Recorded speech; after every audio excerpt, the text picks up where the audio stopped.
If you're thinking this water heater has more pipes on it than a typical water heater, that's because it's a solar powered water heater. So you're getting solar power from up on the roof. You can see in that little diagram right there, sun shining on the solar panels up on top, and it's circulating the water up to the roof. We've got 100 degrees on the temperature right now. An expansion tank associated here, so if anything builds up too much pressure, it can relieve that.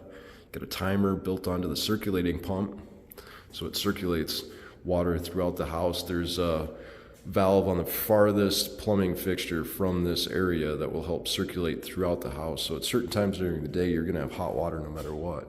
But these pipes go up to the roof and they're insulated to help keep that warmth in. These pipes are gonna go up through the ceiling to the roof. Those are gonna go into the house. Let me show you what it looks like up on the roof. And those are the two pipes right there. One comes up, delivers water to the solar panel. The other one's gonna take the water back down into the garage, into the water heater holding tank.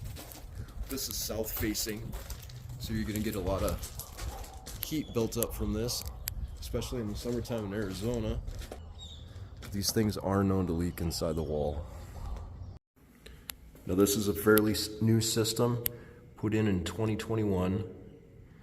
We've got a 80-gallon holding tank in here.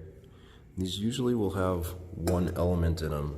Typical electric water heater, you'll have two elements, one on top, one on bottom. This one looks like it just has a single element in the middle. And this is actually the same thing as a circulating pump for the house. That circulates water through the house, and this is a circulating pump for the water that goes up to the roof. So the water is going to get pumped from the water heater tank up through this line and back down this line into the tank again.